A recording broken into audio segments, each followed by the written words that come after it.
Greetings. Welcome to my studio. My name is Ashna Hadi Kaur, and I am wanting to make a video about what yoga is and isn't. And it's almost a laughable goal. I've been at it for hours. Been trying to figure out the best way to say these things and why I'm saying them. And it's getting to the point where I can't remember anything.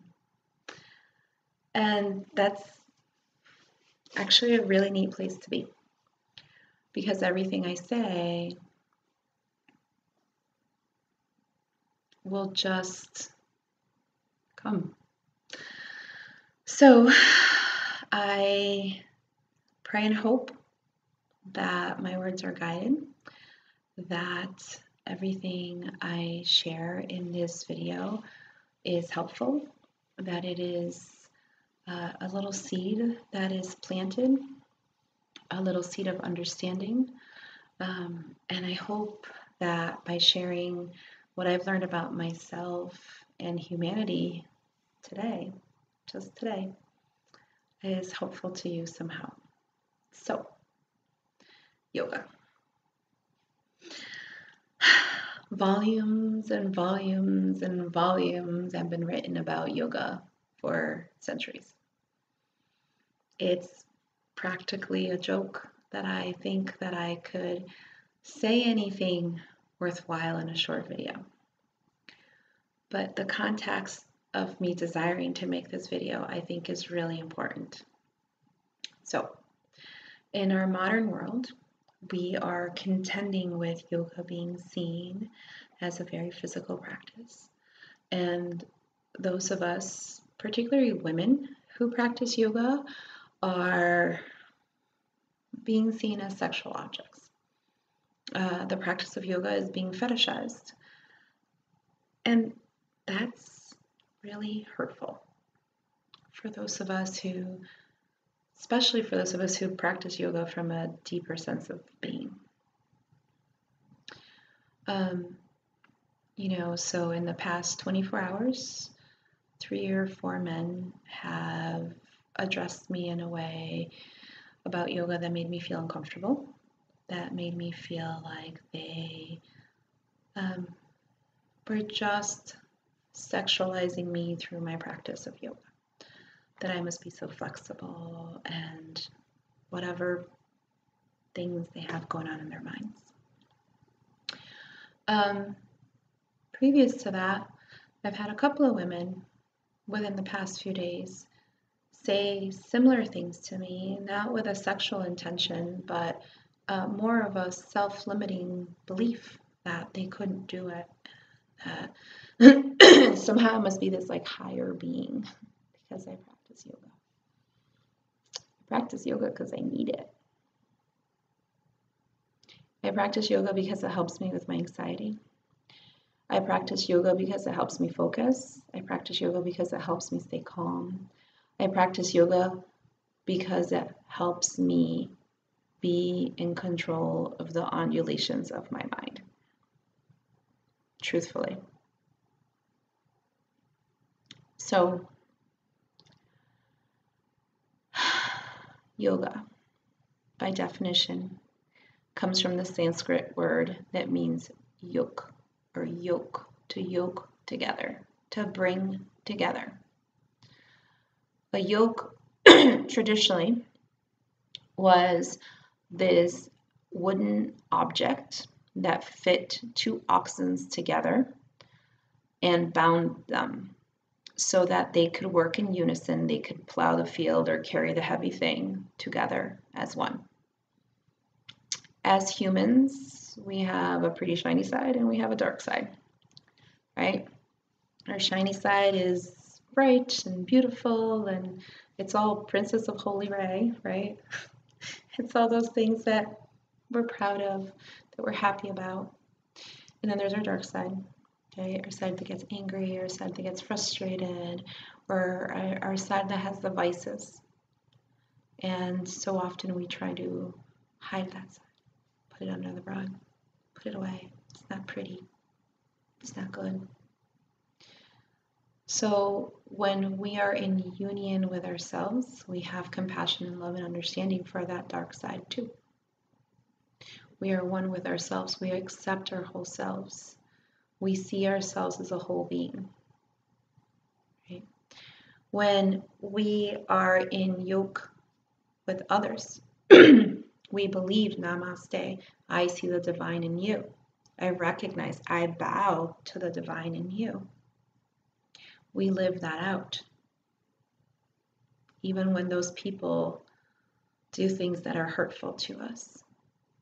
When we are in yoke, we can understand that they are still part of that divine somehow. And all they're bringing to us is a lesson. Everything is for our good. Everything. So when we are in yoke, in union, we can understand that. When we are in union, we understand that everything around us is part of something divine, something beautiful, something that needs to be respected and loved and cared for.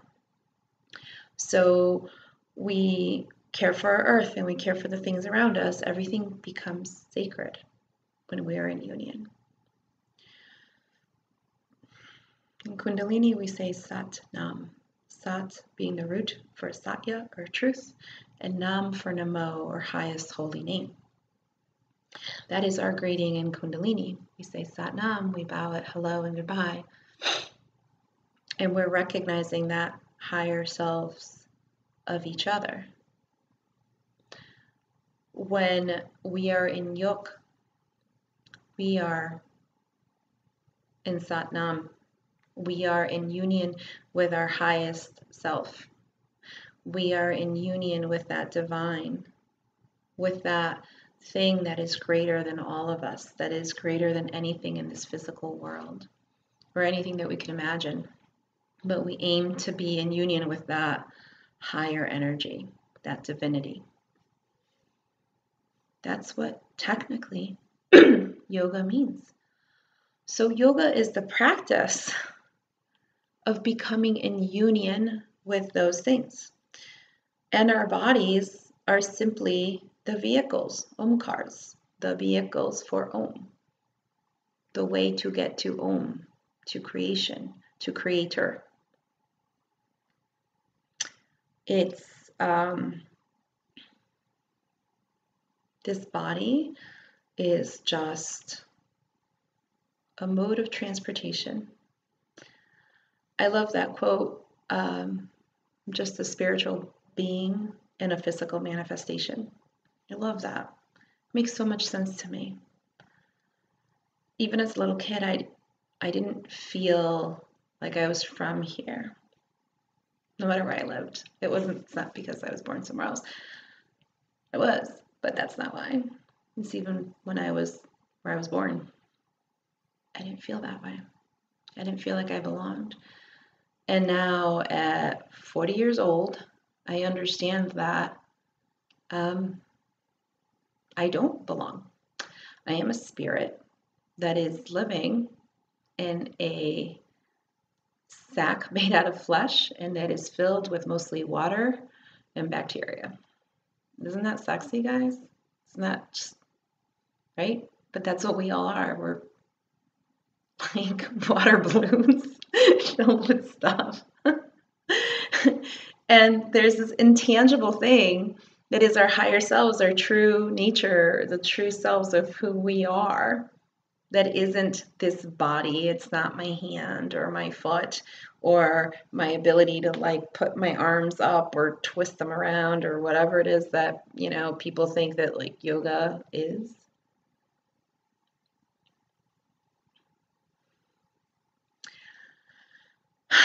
Yoga is such a complete science. It addresses every aspect of being in this physical manifestation. And it's so beautiful. It literally, I actually brought my sutras. I have several books because I thought I was going to read all these quotes and tell you all these things, but you can get the books yourselves. And I'm not going to read it in Sanskrit this time. I'm just going to read the translation of the first 2 sutras. So sutras means sutures. This is the things that bind. So again, that idea of binding together, of bringing things together, of bringing yourself together and bringing yourself to your higher self together. So, all right. Now the exposition of yoga is being made. Actually, I'm going to say it in Sanskrit. Ata yoga nu sha sanam. Yogas chitra vriti nirodha. The restraint of the modifications of the mind stuff is yoga. I like the translation where they talk about the undulations of the mind. And that mind stuff is kind of like waves in the ocean. So for the first few sutras, or sutras, Patanjali taught. So these are the Yoga Sutras of Patanjali, and there's a lot of translations. This just happens to be, ooh, can you even see that? There we go. The copy that I have right now. And yeah, if you really want to geek out on this stuff, man, you totally can. Like I said, volumes and volumes have been written. But they talk about the different types of information that we get in our minds that become the mind stuff. And so there are 5 things that are the mind stuff. Right knowledge, misconception or misguided beliefs, verbal delusion, sleep, and memory. So the sources of right knowledge are direct perception, inference, and scriptural testimony. So obviously there have been sages and wise people for thousands of years. And so their testimony of the truths that they found are considered right knowledge, right? Ancient wisdom. And, please understand it. Obviously, there's a historical context for some things, and I'm not saying that these writings are infallible. As we grow and experience things and become more and become closer to just being closer to the light and changing and just being a closer version to essence, there's going to be things that were accepted as truth before that we have seen through experience, right? So what's the other way that you get right knowledge? Direct perception. So through our experience, our collective experience, we have seen, maybe this truth is not a truth. Maybe now through our collective experience, there is a different truth. And these things evolve just like we do as humans, right? So nevertheless, there is wisdom that is ancient. And so the wisdom of yoga is very ancient. Yoga, as we know it in the West, has 8 limbs. It's called Ashtanga. So there's a lot of things that happen in 8s. And they create a certain pattern that if you're an anthropologist, you'll find very interesting. And perhaps if you take a class with me, we'll discuss it. But 8 limbs. The 8 limbs are the yamas, niyamas, asana, pranayama, pratyahara, dhyana, and samadhi. So the first one is how we interact with others. The second one is how we interact with ourselves, how we keep ourselves pure, which is our personal actions. This is the second one. The first one is our code of ethics with others. The third one is our physical body, the forms, the shapes that we make. Then it's the control of the breath. And controlling the breath, we control the mind, we control the body. And it's, I believe, the link between the physical and the mental, spiritual. And then it's concentration, meditation, and enlightenment. So ethics, physical, breath, mental, spiritual. 1 out of 8. 1 out of 8 is the physical aspect.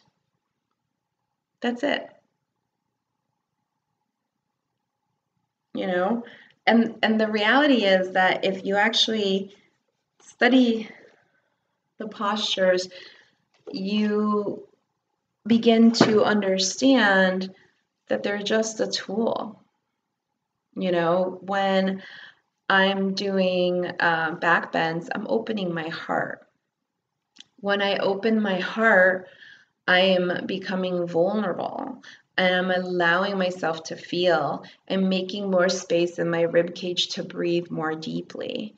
When I can breathe more deeply, I can be more calm. When I allow myself to be open, I can be more compassionate. There are energetic aspects to every movement. When we're loose in our hips, we can access our creativity more. When we have strength in our arms, we can be powerful. When we have strength in our legs, we know when to run and when to hold our ground. We're not acting from fear, right? When we have strong cores and strong backs, we can hold ourselves together. We have a good container for all those vital organs. So all those postures, they have a deeper meaning. They're not about somebody being able to touch their toes. Funny thing is that when you try to touch your toes or aim to touch your toes, you're letting go. You're letting go of control, and you're getting in touch with your higher self. Anytime that you do a forward fold, you're activating all the nerves here around your third eye. You're pouring out.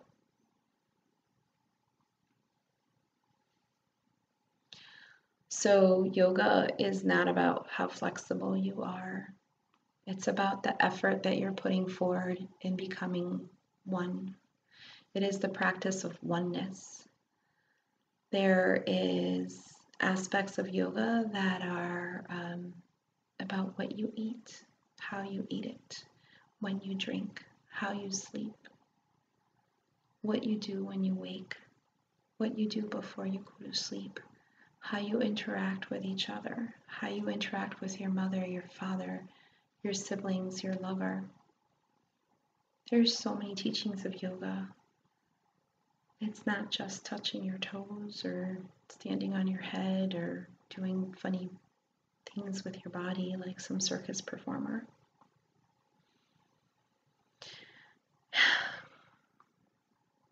I have changed so much as a person through practicing yoga.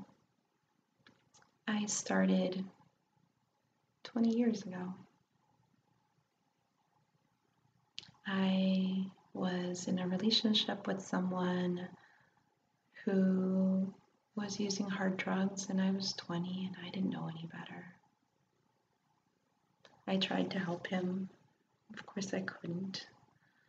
One can only help themselves in a situation like that. And he just wasn't ready. Happy to say that he's, 20 years later, as far as I can tell, doing really well in life, and that's beautiful. But my lesson at the time was to learn that I couldn't fix everybody and everything. And it's taken me 20 years to learn that lesson. I'm still working on it, I think.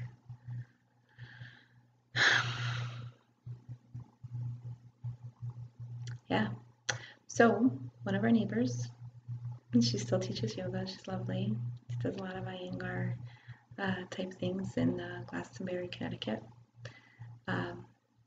She has a beautiful studio there, and she invited me to go to a yoga class. And I had so much anxiety about going. It was at the gym I belonged to at the time, and I don't know why I was so scared. And I showed up, and I think I cried halfway through class.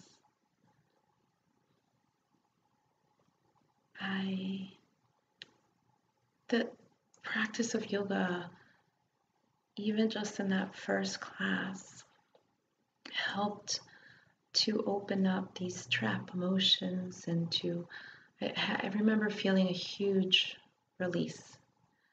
And I remember even in the very beginning of class when she talked about the four corners of the feet, just like the four corners of the earth, that resonated with me so much on such a deep level. It's like, oh, she speaks my language.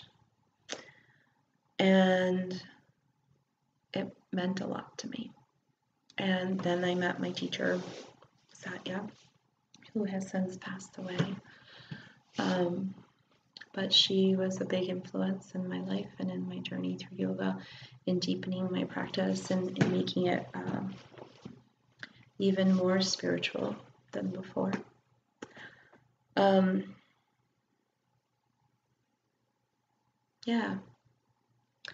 So yoga, the practice of yoga, the physical practice of yoga, in that attempt to moderate those undulations of my mind, that mind stuff has been with me for a while. And it has really intensified and become more of a part of my everyday life in the past 5 years or so. And I've seen an actual physical change in myself, not because I'm thinner or anything like that. It's not it.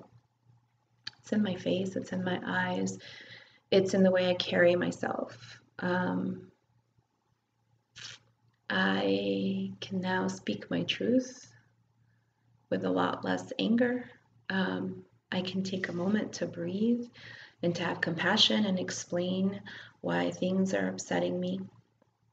And so I feel that it is the practice of yoga that allowed me to address these men who upset me so much earlier today with kindness and understanding and recognizing that they just simply didn't have the information. But who can blame them? Everything we see in the media is these people in lycra and, just being beautiful women that they are. And there's nothing wrong with that. The reality is that I look younger now than I did 10 years ago. And I attribute it to yoga. I mean, I have awesome genetics. I always say I won the genetic lottery. I got lucky. I've got nice parts of my parents or something. But as you practice yoga, as you use different aspects of yoga, you start getting rid of those things that felt heavy, that were mayas, that were sheaths, that were covering your true light, your true self, that were veils, that were preventing your true self from shining through. And so as you do that and you unearth yourself, right? It's like finding a diamond in the rough. You're taking those layers of sand and dirt and muck away. And after a while, as you do that, a diamond becomes more clear. And as it becomes more clear, it becomes more beautiful and stronger. And that light can really shine through. So then your internal light starts to shine out of your countenance. And you glow. You look healthier, you look stronger, you speak from a place of strength, you speak from a place of personal power and grace and compassion, and you begin to work at embodying love. And of course those things are attractive. Of course they are. Why wouldn't they be? And it made me think that these men are really hungry for those things. they're fetishizing this exterior aspect of yoga. But the reality is that they're hungry for something much deeper that they don't have the words for. Obviously, if you're holding these difficult positions for a period of time, you're strong, you're physically strong, and you're disciplined. You have to be disciplined to keep at it even when you fall. And you have to keep trying and find different ways to do it. And to be graceful in these difficult circumstances, that's an attribute to be admired for sure. All those things are wonderful. But I think what was hurtful is that it felt as though they wanted to have something that was mine, that I had worked for. They wanted to take it.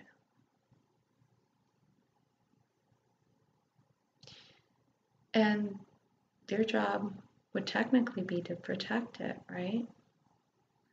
Because in theory, they should have their own light, and they should have their own power and their own grace, their own fortitude, their own wisdom, their own light that shines through. And maybe they don't know it, maybe they don't recognize it, maybe they see aspects of that in me, and because they don't have the words for it, it comes out in a funny way.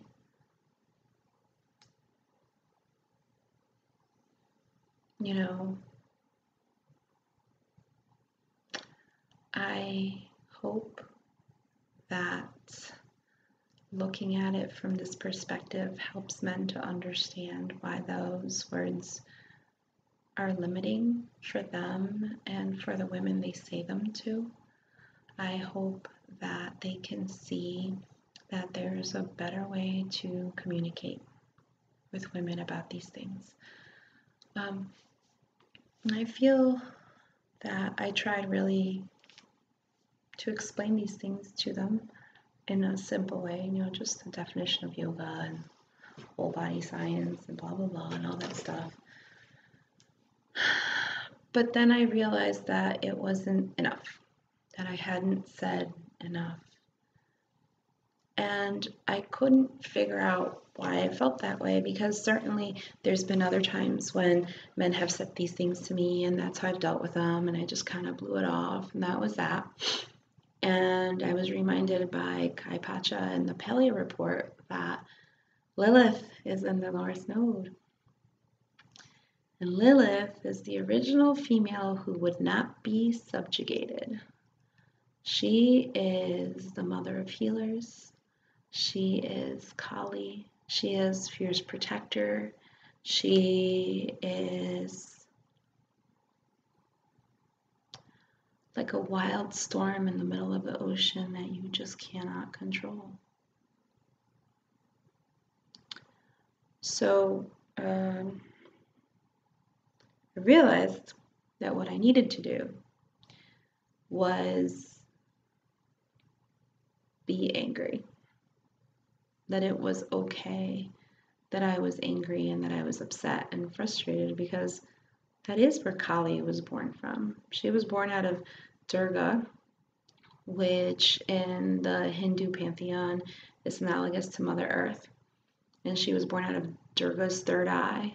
When Durga was backed up against the wall, when all of the males, gods, weapons couldn't work against this demon, and she was just fighting him so fiercely. And every time she cut him up, more demons were born as soon as one drop of blood touched the ground. Just more and more would be born. She was using male weapons to try to destroy a demon that his only weakness was to be killed by a woman. Our strength is different. Our power is different. And Durga, in her frustration,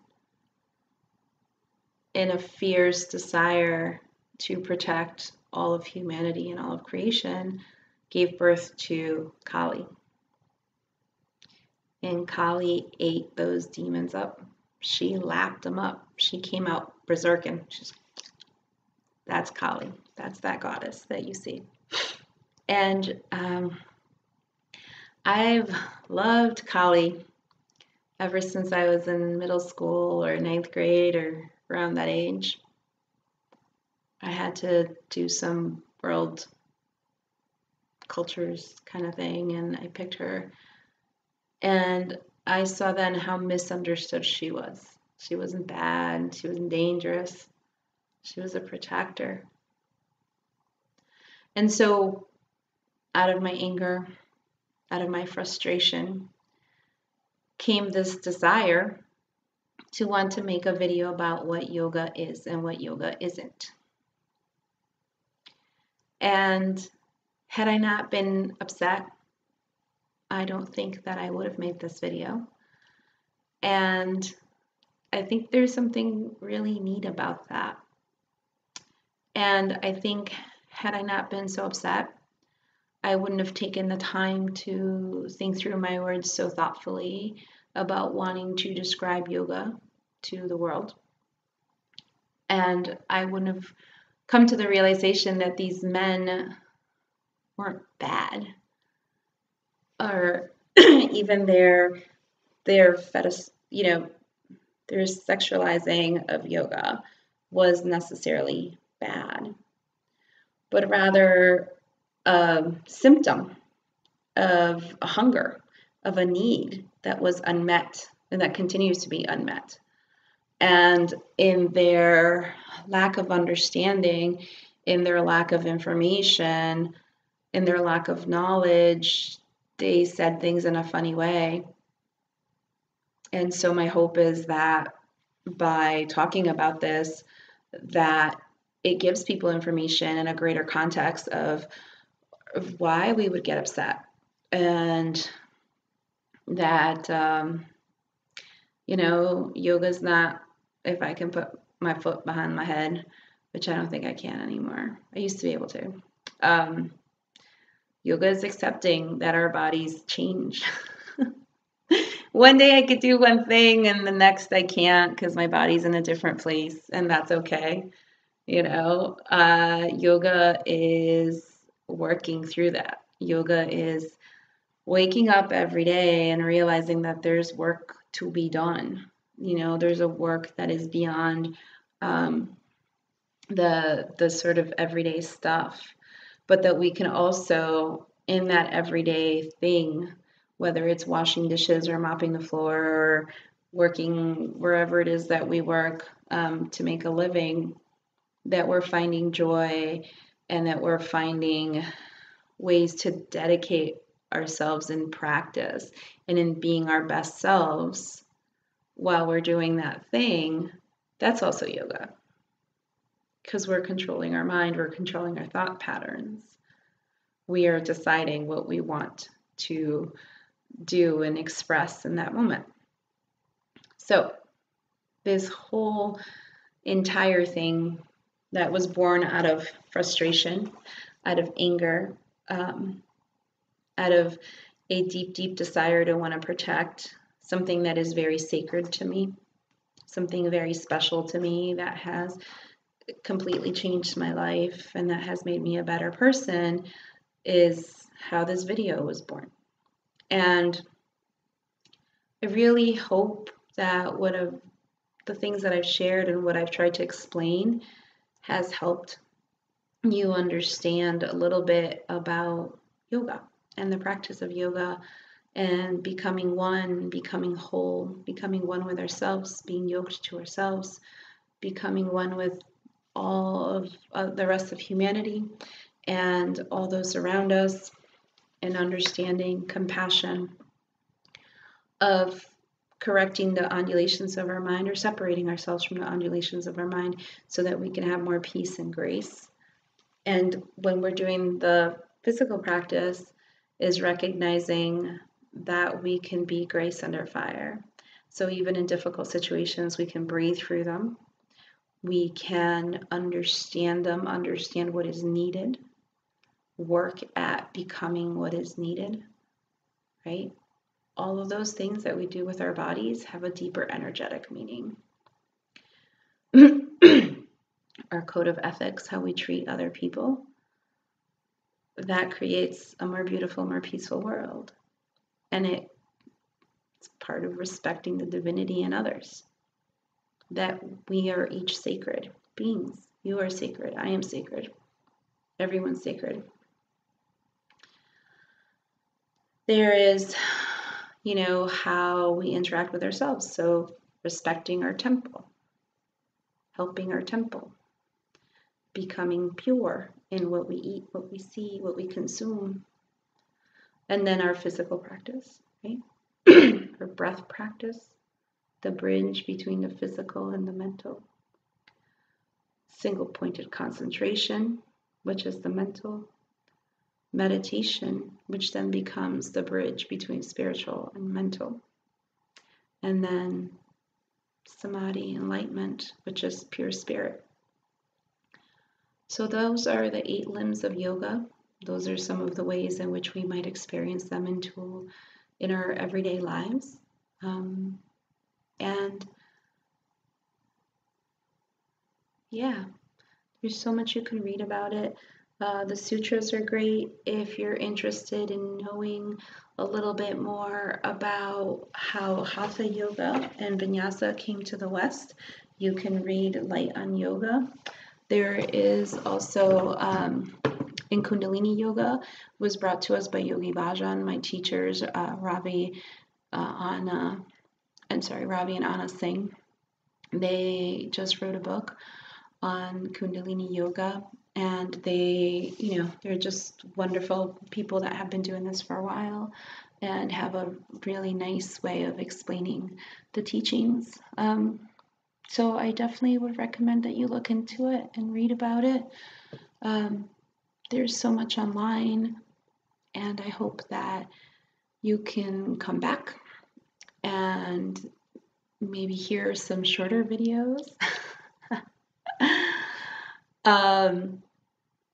And leave a comment, say what it is you need to say. Please share it, share the videos, like, subscribe, all that good YouTube stuff. Let me know if there are topics that you're interested in so that I can create some content around it. Let me know what you want to hear about, what you care about, what you like, what you don't like. I want to do this to serve others and to make it as tangible and as real as possible. So with that, I think I shall now eat because I have to live in this physical form, and so I must feed it. I wish you so much love and peace and healing. Lots of gratitude for you being here with me, and Satnam, Namaste, be well, thank you, have a great night, or day, depending on when you're listening, but have a good one.